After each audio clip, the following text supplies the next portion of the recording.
আসসালামু আলাইকুম রহমতুল্লাহি ওয়া বারাকাতুহু। আমরা আবার লাইভে আসলাম আরেকটি বিষয় নিয়ে। উনি আমাকে বলছিল দীর্ঘদিন ধরে গোস্ত খায় না, গোস্ত দিয়ে রুটিতে খাবার অনেক খুব স্বাদ অনেক ছিল।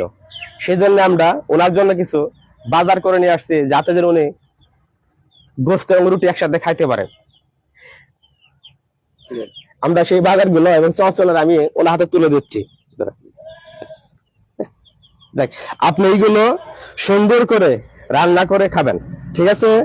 আর যদি কোনো সময় কোনো সমস্যা হয়, কোনো কিছু প্রয়োজন হয়, আপনি আমার সাথে যোগাযোগ করবেন।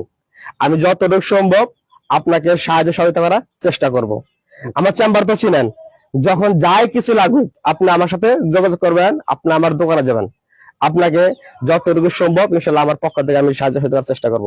পাশাপাশি আমার ফেসবুক বন্ধুদের বলে দিয়েছি, ওনারা যদি কেউ আপনাদের সাহায্য সহযোগিতা করতে চায়, ইনশাল্লাহ সেটা করলে সেটাও আপনি সহযোগিতা পাবেন। আশা করি ইনশাল্লাহ আপনি আল্লাহ আপনাকে শেষ বয়সটা অন্তত জানি আরাম আসে কাটাতে পারেন। ইনশাল্লাহ আমরা সবাই মিলে সেই চেষ্টা করব। এই বলে আজ এখানে বিদায় নিচ্ছি।